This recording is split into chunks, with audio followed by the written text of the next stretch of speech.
রাত 12:15টার দিকে বুরবুরিয়ায় বাঁধ ভেঙে ওই এলাকার বসতিতে আতঙ্ক ছড়িয়ে পড়ে। কান্নার রোল ওঠে বাড়ি বাড়ি। ব্রাহ্মণবাড়িয়ার আখাউড়া ও কসবায় বন্যা পরিস্থিতির আরও অবনতি হয়েছে। অনেক বাড়িঘরের চালও ডুবে আছে পানিতে। অন্তত 1 লাখ মানুষ পানিবন্দী হয়েছেন এসব জায়গায়।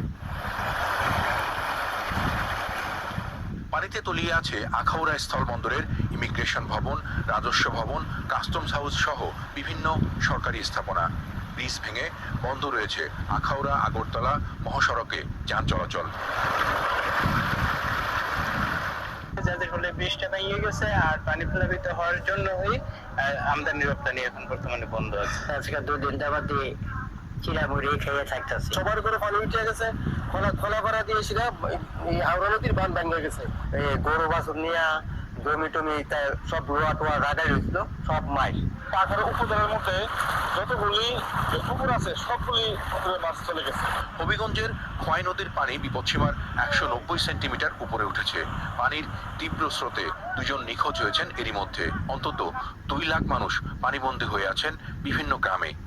বাঁধ ভেঙে জেলা শহরের পরিস্থিতিও খারাপ হচ্ছে ক্রমেই। লোকজনকে উঁচু স্থানে সরে যেতে মাইকিং করছে স্থানীয় প্রশাসন ও সেনাবাহিনী।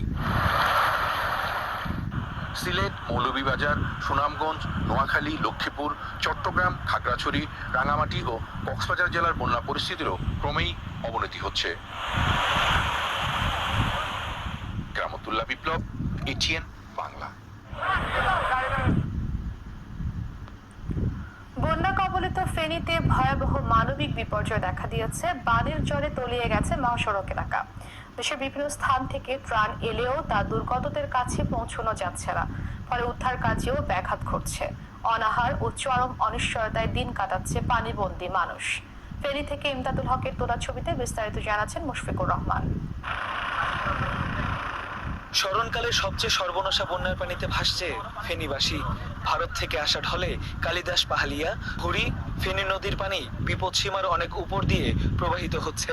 বানের জলে তলিয়ে গেছে ফেনী সদর, ছাগলনাইয়া সহ আশেপাশের এলাকা।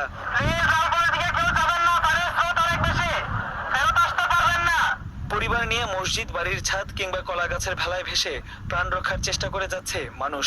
পানির স্রোতে ভাসিয়ে নিয়ে গেছে অনেকের স্বজনকে।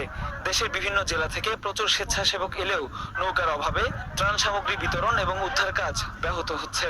ফলে ক্ষুধা এবং চরম অনিশ্চয়তায় দিন পার করছে ফেনীর মানুষ। ঘর তো ডুবে গেছে, ঘর থেকে আরেক জায়গায় গেছি বাঁচার জন্য, সেইখানেও ডুবে গেছে সব। বাসাঘর তোলার না ছিল, কোনো জায়গা পাইতেছে স্থান নাই থাকার মতো। মানে পানি এদিকে বাড়তেছে, অতিরিক্ত বাড়তেছে পানি। ফেনীর হাইওয়ে এলাকায় বুক সমান পানি।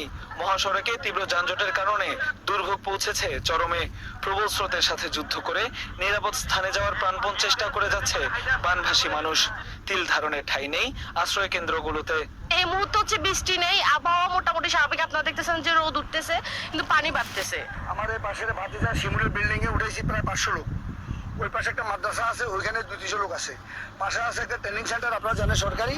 ওখানে অনুরোধ করে আজকে ট্রেনিং সেন্টার পরিচালক অনুরোধ করার পরে সেখানে কিছু মহিলা উঠেছি। 11টার সময় ঢুকছি, আগে ঢুকানো হয় না, আগে বাইর ভিতর ছিল ঘরে ঢুকানো হয়। এরা 11টার দিকে হুড়া ঘর বেয়ে চলিয়েছে। নিরাপদ পানি ও খাদ্য সংকটের পাশাপাশি শিশু, বয়োবৃদ্ধ এবং গর্ভবতী মহিলাদের নিয়ে সীমাহীন দুর্ভোগে পড়েছে দুর্গত পরিবারের সদস্যরা। ক্রমেই বন্যা পরিস্থিতির অবনতি হচ্ছে ফেনীতে।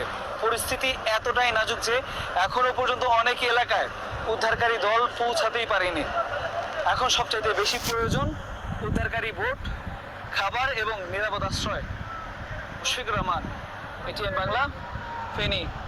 দেশের চলমান বন্যায় এখন পর্যন্ত মারা গেছে 13 জন। ভয়াবহ বন্যায় দেশের 11 জেলা প্লাবিত হয়েছে।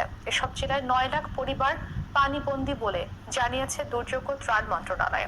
আবহাওয়া অফিস জানিয়েছে চট্টগ্রাম সহ দেশের বিভিন্ন স্থানে আগামী 3 দিন মাঝারি থেকে ভারী বৃষ্টি হতে পারে। এতে বন্যার প্রকোপ বাড়বে বলে আশঙ্কা তাদের। ফজলে রাব্বির রিপোর্ট।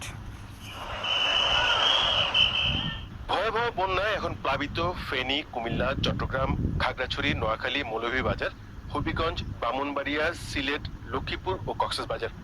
এই 11টি জেলায় প্রায় 45 লাখ মানুষ পানিবন্দী হয়ে মানবেতর জীবনযাপন করছে। দুর্যোগ ও ত্রাণ মন্ত্রণালয়ের হিসেবে এখন পর্যন্ত মারা গেছেন 13 জন। 2 জন মহিলা সহ মোট 13 জন, কুমিল্লায় 4 জন, ফেনীতে 1 জন, চট্টগ্রামে 2 জন, নোয়াখালী 1 জন, ব্রাহ্মণবাড়িয়া 1 জন, লক্ষ্মীপুরে 1 জন এবং কক্সবাজার 3 জন। বন্যার্তদের সহায়তায় জেলা প্রশাসনের সাথে সমন্বয় করে কাজ করছে সেনা, নৌ, বিজিবি ও কোস্টগার্ড। খোলা হয়েছে কন্ট্রোল রুম। এখন পর্যন্ত 19 লাখ মানুষ ও 18,000 গবাদি পশু আশ্রয় কেন্দ্রে আনা হয়েছে। বন্যা দুর্গতদের সেবায় কাজ করছে 637টি মেডিকেল টিম। মোট আমরা দিয়েছি 3,52,00,000 টাকা, আর চাল দেওয়া হয়েছে 20,150 মেট্রিক টন এবং শুকনা খাবারের প্যাকেট দেওয়া হয়েছে 15,000 প্যাকেট এই দেওয়া হয়েছে। আর বন্যা আক্রান্ত জেলাগুলোতে এই মুহূর্তে উদ্ধার কাজে নিয়োজিত রয়েছে স্থানীয় প্রশাসনের সাথে সেনাবাহিনী, নৌবাহিনী, বিমান বাহিনীও হেলিকপ্টার নিয়ে তারা কাজ করছে। এছাড়া কোস্টগার্ড রয়েছে, বিজিবি রয়েছে, পুলিশ রয়েছে, স্থানীয় স্কাউটস রয়েছে। তাছাড়া এখানে আপনারা জানেন যে বৈষম্য বিরোধী ছাত্র আন্দোলনে যারা ছিলেন লোকালি, তারাও এখানে সাহায্য করছেন। সবাইকে নিয়ে এই বন্যা মোকাবেলা করার চেষ্টা করা হচ্ছে। ধীরে ধীরে বন্যা পরিস্থিতি উন্নতি হচ্ছে বলেও জানিয়েছে দুর্যোগ মন্ত্রণালয়। তবে আবহাওয়া অধিদপ্তর জানিয়েছে আগামী 3 দিন দেশের অনেক এলাকায় ভারী বৃষ্টিপাতের সম্ভাবনা রয়েছে।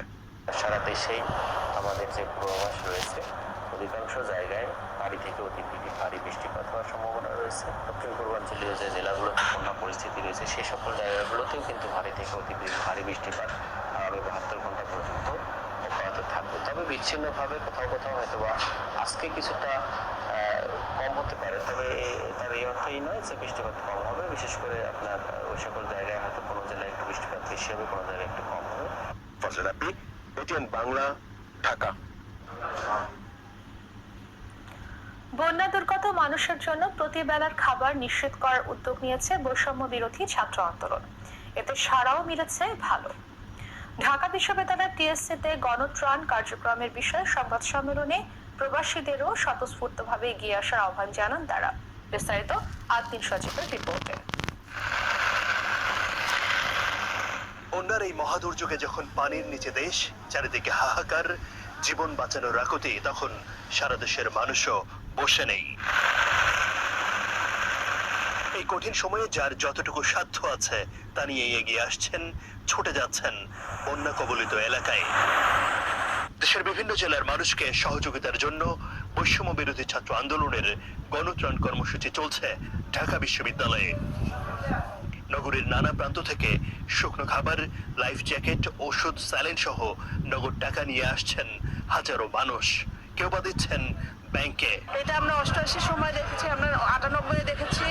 হ্যাঁ, তো এটা সব সময় মানুষ মানুষের পাশে দাঁড়ায় এবং সেটারই একটা ধারাবাহিকতা চলছে এখনো। এখানে বিস্কিট আছে, মোমবাতি আছে, তারপর হচ্ছে চিড়া আছে।